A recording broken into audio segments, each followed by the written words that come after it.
This is Dr. Matt Barber of Alabama Orthopedic Clinic. We are proud supporters of Ransom Reprogram, Ransom Ministries, and all of the good work that they do in our community. If you would like to learn more about us, check us out at alortho.com or barbertotaljoint.com. You can also hear more from me personally on the Ortho Real podcast. Thank you again for allowing us to be involved with Ransom Ministries and all of the great work that they do. Hey, welcome to the Ransom Experience. My name is Matt Armbruster, Executive Director of Ransom Ministries. You're going to hear stories from people that we've served and people that serve alongside us, as well as those that we partner with throughout our community. You're going to hear about decisions they made throughout their life and things that happened through different avenues of their life that caused them to go down a path that they didn't see themselves going. And then also those decisions that they have to make on a daily basis to stay away from those decisions that they made in the past. Ransom Ministries empowers people to utilize their God-given gifts and talents in their career and for their community. All along the way, we learn how to help those close to us and also maybe even help ourselves. This is real. This is raw. This is Ransom. With every star.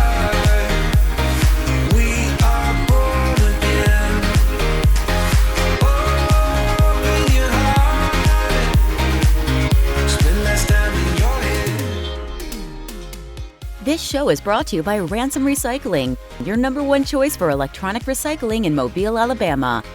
Help reduce waste in our landfills by recycling all of your unwanted, unused, and non-working electronics.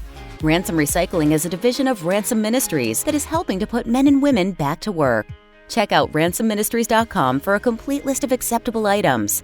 Drop-offs and pickups can be easily scheduled through the website. Please note that we are not accepting TVs at this time. Ransom Recycling, open 8 to 3 Monday through Friday.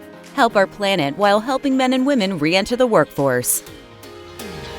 With every star, we are born again.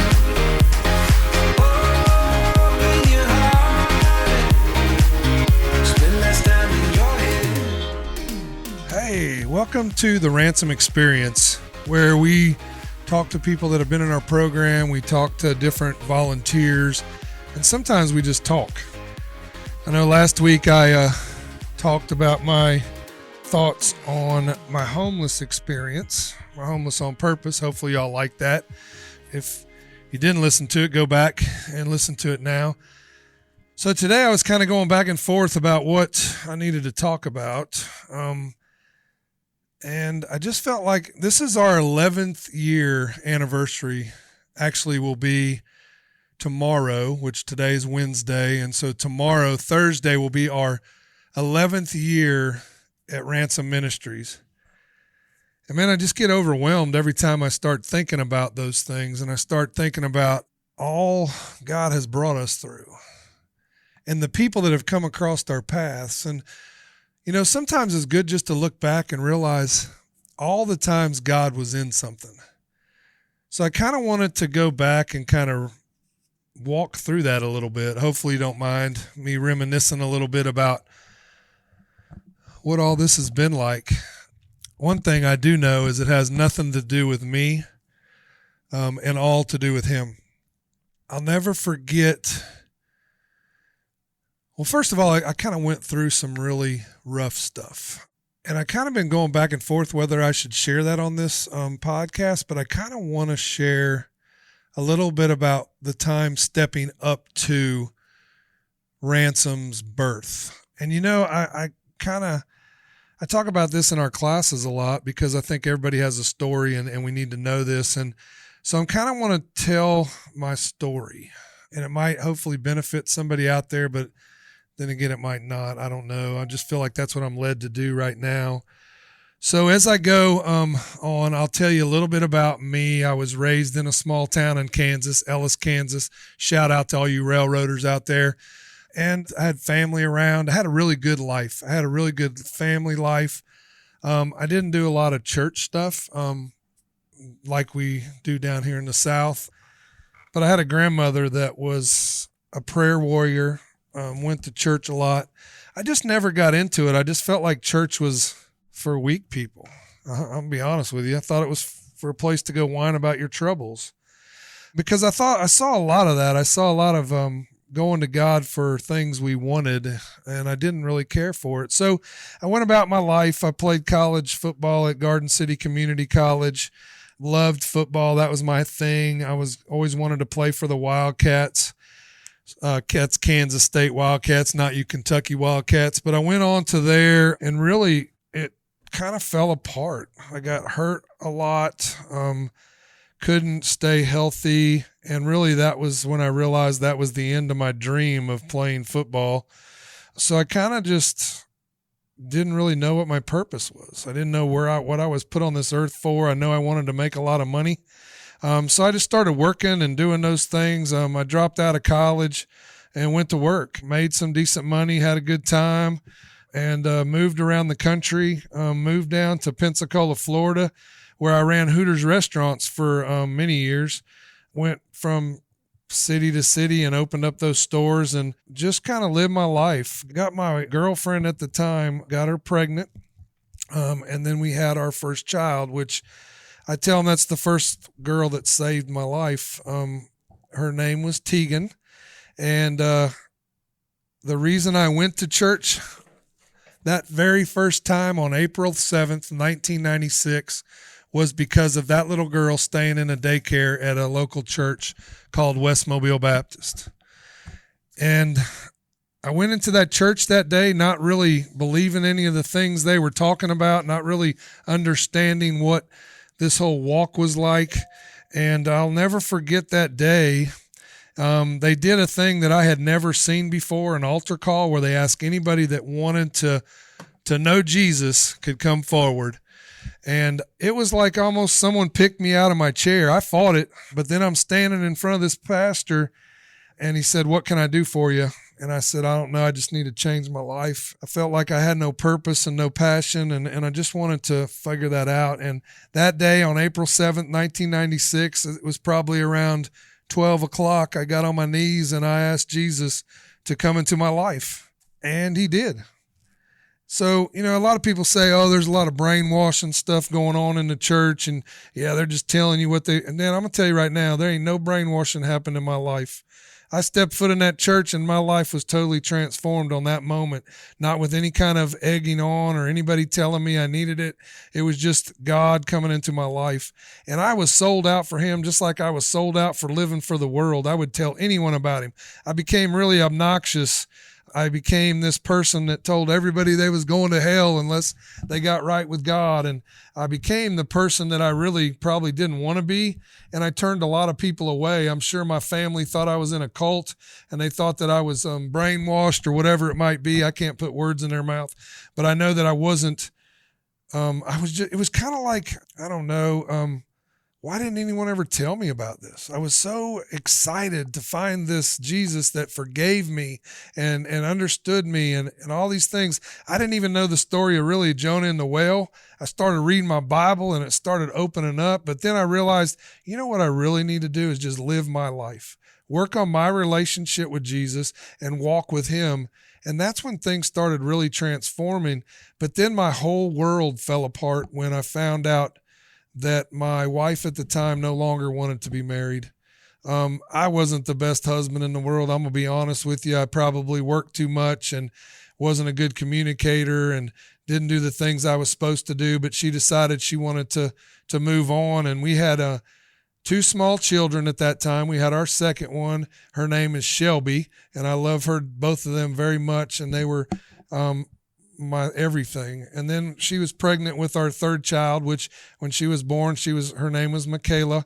So we had three daughters. I was getting them every weekend and we had a great time. We'd go camping and hanging out, and it was hard, just like anything. I think that's why God says he hates divorce, is because of what it does to the family unit and the children and all that. Again, I'm not totally at fault. I know that I've made some mistakes through that process. But I try to be the best dad I could be. Well, then one day, it it was just hard the older they got. They really didn't want to be traveling, because I didn't share this. They moved to another city about 6 hours away, and it was hard because I'd have to go up there and get them and drive back and forth. And it was hard on them because it's a 12-hour round trip. And I wouldn't have wanted to be in a car 12 hours on a weekend when I was a teenager. So I kind of prayed and sought some counsel and realized, I just needed to give them the opportunity. Jesus gave us an opportunity, he never forced himself on us. And I just said to him, what? I'm not going to share the whole thing. I'm not into bashing other people or doing anything like that. But they decided that they didn't want to come anymore. I want to say Tegan was 11, Shelby was 8, and Michaela would have been like 4, maybe 3 or 4, and never saw him again. And I was very angry at God for this. Many of you out there might be angry at God about some things, and I was just mad at him. I was like, dude, why did you let this happen? I was going to church. I was doing the things you wanted me to do, I thought, and then this happened. My whole family's tore apart. I love my daughters, everything I had, and I really felt like that God was telling me to step back a little bit and let them make a decision. But I didn't realize that decision would be affecting me for the next 11 years. And then I'll tell you, I kind of just lived my life like a person that I had despised, someone that went to church every day and then just did what he wanted after he left. I looked like I was being strong, but I really wasn't. I was trying to be all that I could be for my kids, even though they weren't there. I would pray for them every day for God to protect their minds and their hearts. And I prayed to God that he would do that. And I believe he did. But as we went along, I just kept getting angrier and angrier. And I met Tara, my current wife. And I say that's the second woman that saved my life, because I was actually going nowhere at all. And then one day she told me, she goes, I want you to go to a men's conference. And so I went, even though I didn't want to be at a men's conference. And I sat at the very top of that church with my arms crossed, and I pretty much told God whatever he had, I didn't want it. That's how mad I was. And then a man gets up there. His name is Rick Burgess. Y'all might know him from Rick and Bubba. And he shares his story about his son drowning in a swimming pool, and how God had showed him that he was going to be glorified through that process. You can hear his testimony in different areas, but it really rocked my world. And I felt like God spoke to me that day and said, you've been blaming me for something that wasn't my fault. You need to start doing what you're supposed to do. And that's the day that I just wept. For the first time in about 7 years, I cried, and I just said, God, I'll do whatever you want me to do. And I'll be honest, I came up with some really crazy things. I go to Tara and she'd say, that's the dumbest thing I ever heard, which, guys out there, if you find you a woman that's going to be honest with you, that's what you really need, that won't hold things inside and do all that. But I know that she's honest with me and tells me the way things are. And that's been awesome. A little side note, we dated. I told him I'd never get married again. And she also said that same thing because she had been through a divorce. And we dated for literally, we started dating in June, and we were married that November. And we will celebrate our 18th anniversary this November.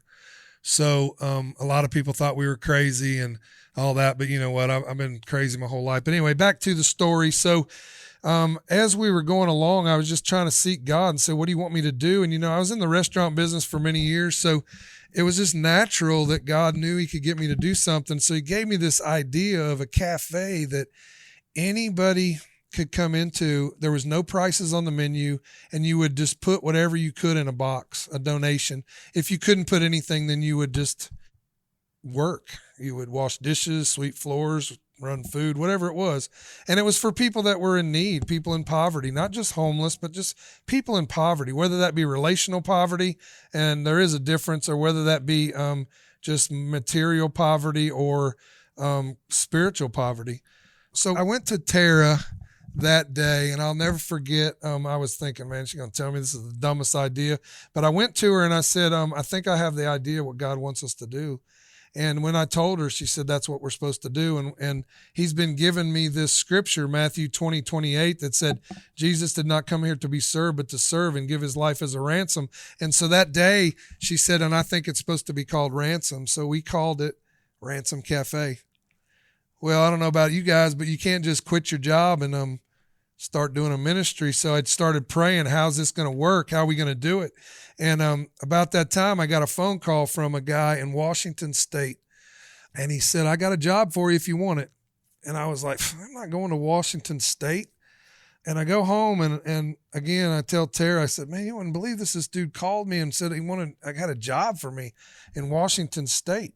And I said, I just told him no. And she said, well, how do you know that's not God trying to provide for us and let us do what we're called to do? And before I could call him back, he called me again and he said, listen, I'm a man of God and you're supposed to have this job. And he started telling me about this job because he got my attention when he said that God said he's supposed to have this job. Well, when I started hearing about the job, I'm like, dude, I don't even know. I didn't say this, but I'm like, I don't even know how to do that job. I'm nowhere near qualified for that job. Well, anyway, I took the job and I moved to Moses Lake, Washington. It was supposed to be a 90-day job. And I started doing it. And I'm telling you right now, and this is not a lie. This is not made up. But God started giving me knowledge that I never knew I had. And he gave me knowledge on this job, and I became pretty good at it, I must admit. But I also knew it wasn't me. And God just made me really understand what I was doing. But I also got to spend a lot of time. And I thought it was cool that it was called Moses Lake, Washington. So I'm in the desert. If y'all ever been to Moses Lake, it's in between Spokane and Seattle, and it's a desert.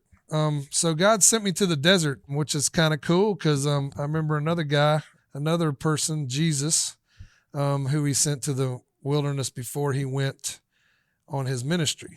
So I sat there, I worked a lot, but I also spent a lot of time with God and myself just to make sure that this was something God wanted me to do. And man, he birthed more vision in me, and it ended up being 6 months and paid me more than I probably made in almost 2 years at any other job, which was God providing. So I came back. I'll never forget, me and Tara drove back from Seattle. It was a few-day travel, and it was on Labor Day weekend, and we stopped at some different places along the way, but we just spent time with each other. I suggest if you feel God moving you somewhere, that you find your spouse and you seek God together, because he's not going to give one of you that same vision if you don't give both, because he's made you both one. And it just gave us both the vision. So we come back and we open that first cafe on October 28th, 2010. So that makes 11 years this Thursday. And I remember sitting back, and I'd opened a lot of restaurants and nothing ever ran smooth. Everything was always hard. And, but this, I sat back and watched it, and it was just smooth. We opened that up in West Mobile Baptist Church's youth building, where they had a kitchen, and it was kind of cool because I had actually helped design that when they built it. And so we're sitting there, and we got food supplied, and we're sitting there. I'm watching people just minister to each other, whether it be the volunteers, and I just realized this is where I'm supposed to be. This is what God has intended for me, and it's really cool to sit back and think about it now. But it was a struggle, man. I mean, I had quit my job. I had been offered to go to other jobs, but I knew that wasn't what God had for me. But we were able to go without pay for a while because of the money we had put away through that job. Tara was still working at the dental office, and we were just running the one cafe. And then as we explored different options, other churches, we started putting cafes in other ones. At one time, we had 7 different churches that had cafes in them, and I was seeing people being reached and people ministering that normally wouldn't minister. But then I went along, and that's when I did the Homeless on Purpose thing, where I realized showers were important.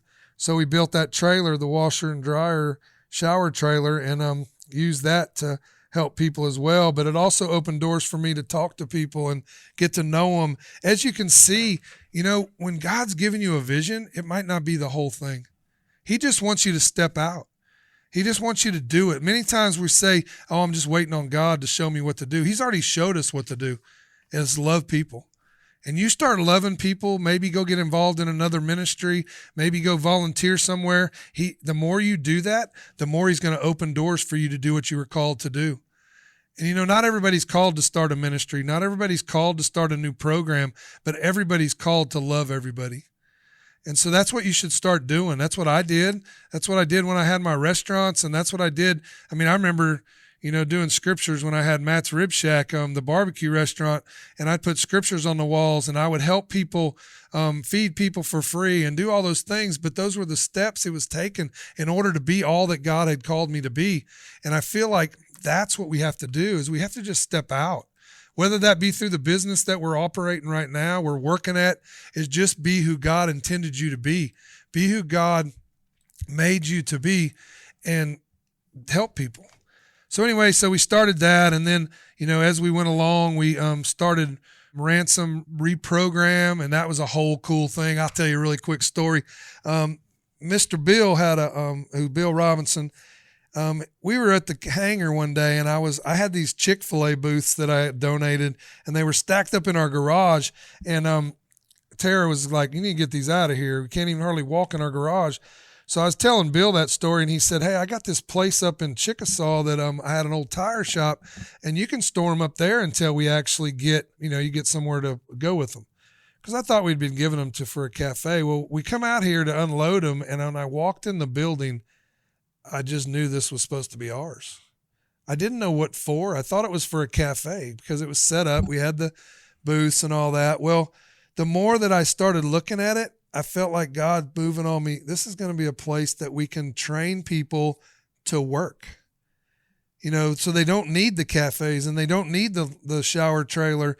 They don't need those free handouts, but they need to participate in their healing. So that's when Reprogram, the curriculum stuff, was starting to really show in my life. And so we started researching, and we found this organization called Jobs for Life, and they had a curriculum, and we started praying through that. And we started our first class in 2015. I'll never forget it. It's guys that we met at the clean machine, guys we met in the cafes. And we started that first class, and they would get here every day. They would come twice a week for 2 hours, and we would teach them in a book what it meant to be a good employee. It's awesome to look back on many of those guys, 6 years later are still at the same job that we got them put into because they realized that they could be good employees and stay where they are. We got stories of guys that, went from living in the woods and being in prison for 15 years and never thinking they'd ever get a job, and they're now working a job for the last 6 years doing the same thing with roof over their head and all those different things. Another guy who'd lost everything, and now he's, has his own place, and I think is going to get married and running heavy equipment that he never thought he would be able to do again. And so I see those things, and as we went, we realized, hey, if we could put people into a situation where they could actually work and make money, and while they actually could learn in the book and then take it into a real life situation, that would be awesome. And we tried different things, man. We tried building crosses out of old pallets. We tried refinishing furniture. We tried different things that there were out there, and we just couldn't make any revenue where we could pay them. And so one day, I'll just be honest, one day I was in the shop, and I just said, I'm going to get on my knees. And I got on my knees in that shop, and I said, God, what do you want us to do? What do you want us to do with this resources you've given us? And I got the word e-recycle in my head. I had no idea what that was. I don't even like computers. I'd never been in a computer. I'd never opened one, but I Googled it, and I found out it was electronic recycling. And I was like, well, that's weird. We don't have no electronics. I don't know anything about it. I don't know what to do with this. But right at the top of the Google search was an organization called Recycle Force, and it was in Indianapolis, Indiana. So I got on the phone and I called them, and I said, hey, this might be crazy, but I really am interested in what you do, and I'd love to duplicate it in Mobile, Alabama. And they said, well, you need to talk to the guy that started it. So I thought, well, he'll just call me later. They'll set up an appointment. Well, he got on the phone. His name's Greg, and transformed the way we do ministry. We talked for 2 hours that day, and he gave me so much information, and he said, you really just need to come up here and see what we do. So this was in October, which it's cool that everything kind of happens in October, but in October. So we went ahead and booked some flights, and we flew up to Indianapolis, Indiana, and we stayed with him for a few days, and he showed me everything. They were the most awesome people. They gave us everything that they had and told us what would work. And so we came back, got everything ready, set it up, and January 1st, we had our first guy. We started recycling with one guy. I must have watched 300 YouTube videos on how to take stuff apart. And then we took this one guy who was living in his car, and he came in with us, and that was when Cameron was with us, and Cameron helped me launch this thing. And we sat there and we'd take stuff apart with one guy, and we was learning where to sell it and doing all that kind of stuff. And then the next group come in, and there was 3 guys in that group. And we did the same thing. We just kept growing. Then Cameron decided, this was the end of where God wanted him, and everything. We realize everything in ministry is for a season, man. We just got to go with it, and God's always going to change things. But so then it came along, and things were going great. We built it up. We had 7 in the next group, and I was trying to try different people in those positions, and it just didn't work out, and I just didn't know what I was going to do. We were still doing Reprogram. Back in 2015, I didn't talk about this, we partnered with the Home of Grace, and we became part of their 90-day program where they bring their ladies over here every day, Monday through Friday, in the last month of their program, and they learn Reprogram. They go through the book to learn how to be a great employee, and it's been amazing to watch. I think we've had, I don't remember up to date, I think it's about 300 come through from the Home of Grace that have graduated our program, and it's been great to watch. And it was just moving along. We were growing things. We really didn't know what to do. But I'm going to jump forward to about, 3 months ago, maybe 4 months ago. I was burnt. I'll be honest. I was just burnt. And I don't know if any of you out there do ministry, but you can just burn out, because just because you're doing good doesn't always mean you're doing what you're supposed to. So I was operating really outside my gifts. I was running the recycle shop. I was running Reprogram. We've had a lot of great people along the way, and I do want to give them credit. Molly Broders helped us start Reprogram. She launched it. It was her organization, how we got the first classes to come, and she was amazing.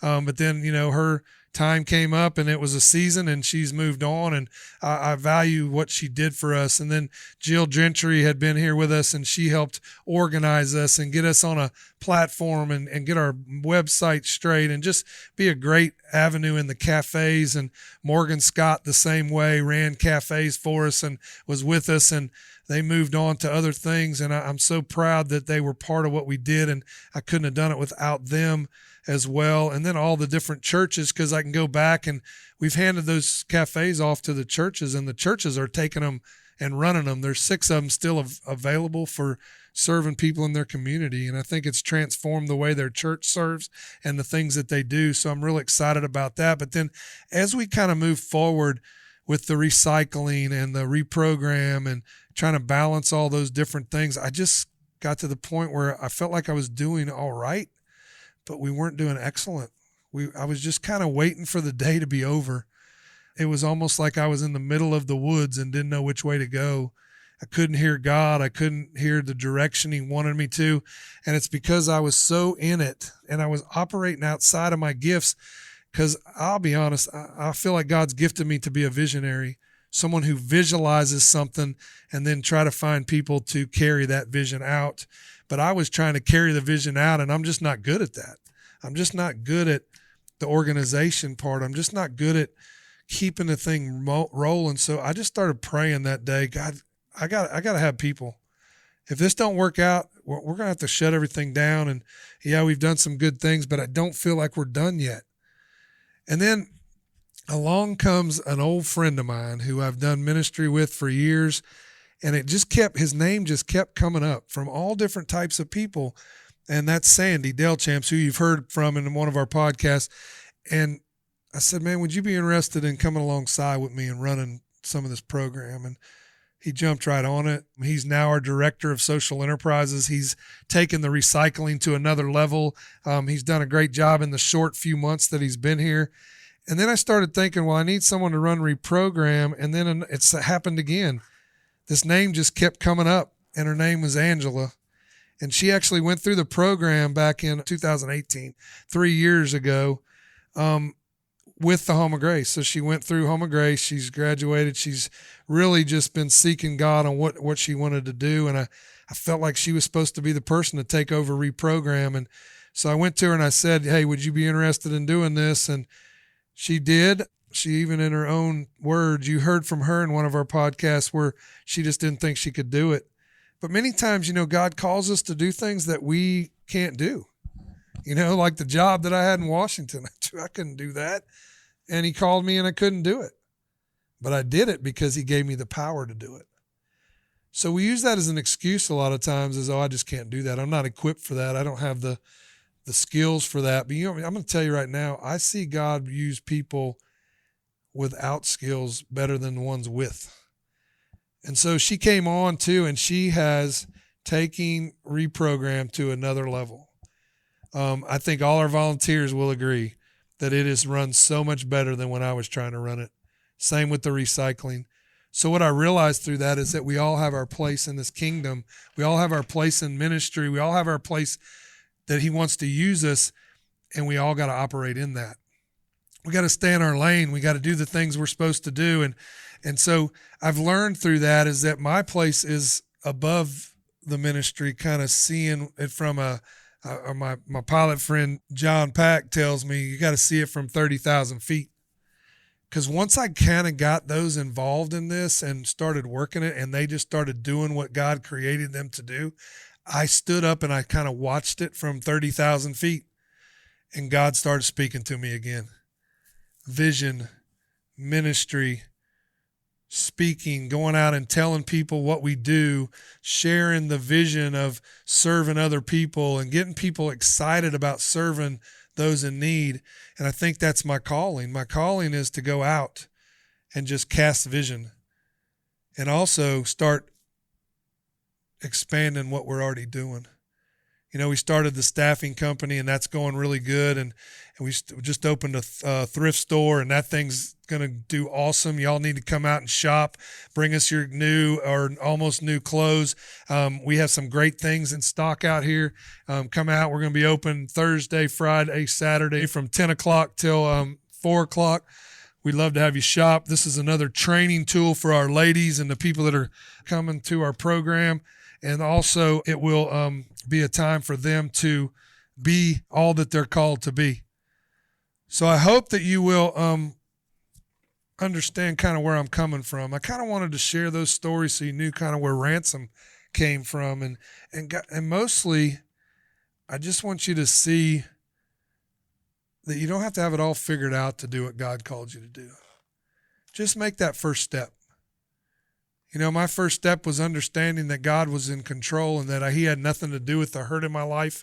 I had to go through a time of forgiveness, and not only him, but also the people that I felt had done me wrong, but ultimately it's my responsibility. I'd like to tell you that I still have my kids are in my life, but they're not. I have one that we've been communicating with on a little regular basis, and that's a whole cool thing, how God kind of worked that out. I will share that story because one day I was mad again. I was mowing my grass. I was fed up with God, and I was fed up with the situation. I'd been doing ministry, Ransom ministry, for about, I guess we'd been doing it about 8 or 9 years, 8 years. So it was about 3 years ago. And I just really got angry. And I started, I hate to say it now, but cussing God out. And I told him that day, and I don't suggest anyone do this, but I just said, God, if you don't do something today in the area of my children, I'm done doing this for you. And I just had been tired. I know many of you out there are just tired of waiting. It'd been almost 11 years, and I hadn't heard nothing from my kids. And I just was tired. any of you might be able to relate to that out there. But so I go into my house and I sit in my chair and my phone rings. And I look and I didn't recognize the number and I answer it and I say, "Hey, Dad." And it was my middle daughter. I hadn't heard her voice in 11 years. And now I hear her voice and I hear almost simultaneously to her saying, "Hey, Dad, now what?" It was like God was saying, "Okay, you asked me to do something, now what you going to do?" So we talked for a little while. We've texted back and forth over the few years. We've met a couple times.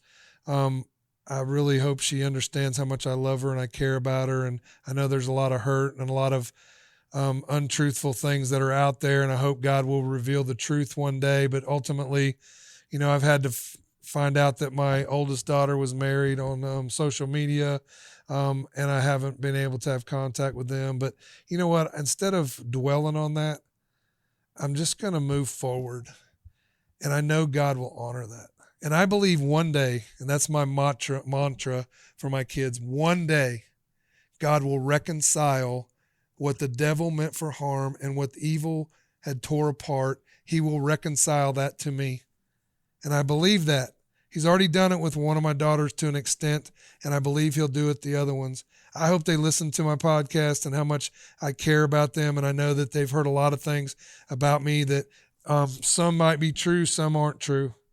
But I know I can't change the past. I know I can't change what I've done or what I've allowed to be done, but I know I can be there now. See, God is a God of forgiveness and a God of reconciliation, and I believe in that God, and I know that he'll do that. So as we go along, and I know I've been talking a long time and you're probably tired of hearing about me, I promise next week I'll have someone else talk on here. But we're going to see great things from Ransom. You're going to see some awesome things come in the future here. Hopefully in the near future, we're going to be able to expand where we can have more jobs opportunities for more people. I'd love to have 20 guys or ladies go through the recycling program every 90 days. I'd love for staffing to get out there and let these people that we have as customers see how awesome people these guys and ladies are. And I hope that you will understand kind of more about who we are and what we do. We're all about replacing and helping people in material poverty, spiritual poverty, and also relational poverty. Because I believe the key poverty in all this is relational. And we're all about loving people. I'm not here to love them to make them believe what I believe. I'm not here to transform them into a Christian. I'm not here to make them believe, again, what I believe. What I'm here to do is love them and build community. And God will take care of all the rest. He's the one that's going to transform lives. All we're here to be is a friend. I hope that you out there in ministry, we always need people to help. I need business men and women to come out and hang out in the thrift store to help people learn how to be in retail. I need businessmen and women to come out and be just friends to the people out here and help us to hold them accountable. Also to be teachers. We also have a ham drive coming up. December 3rd is the cutoff date. $45 for a ham, 8 to 10 pounds. You can go to my website and order those. God's doing some awesome things out here in Chickasaw, Alabama. I'd love to invite you to come tour our facility. I'd love for you to see what we're doing. And you can say that when we grow and we do that you were there and you knew us when, because I know Ransom Ministries is all about God. It has nothing to do with me, my wife, and I first of all want to publicly thank my wife for her openness and her ability to walk with God alongside me and to do the things she's doing. She's doing some amazing things over at McKimmey Place, the women's shelter, and I'm so proud of her. I'm proud of Ransom Ministries. I'm proud of what God has done and what God has allowed to be done. And I know he's going to carry us far. You want to donate towards what we do, you can go to ransomministries.com. But most of all, I'd love for you to come out and see what we do and let it become a passion of yours so that you don't give to something that you don't believe in. And we would love for you to come out and bring lunch to our guys and our ladies and sit down and have lunch with us. I am honored to serve the Lord Jesus Christ in all that I do. And again, I'm not anything more than really just a sinner saved by grace and someone who wants to see people understand who this Jesus is, but mostly understand we care. So hopefully I covered all that. I didn't bore you too much. God bless you. Again, go to our ministry website, ransomministries.com. We always need all your electronics. You can actually send in a pickup request on that same website. You can also become a Fab 500 member, which is someone that gives monthly, whether that be $5 to $5,000. We take anything in between. Mostly we're out here trying to just change lives and let God transform them. So you can go. Also, I would love for you to rate this, share this with your friends. And until next time, I'll see you next week. Too many days in the darkness without a glimpse of the light. Running tired and broken and scared, but I swear I'll never give up the fight. With every star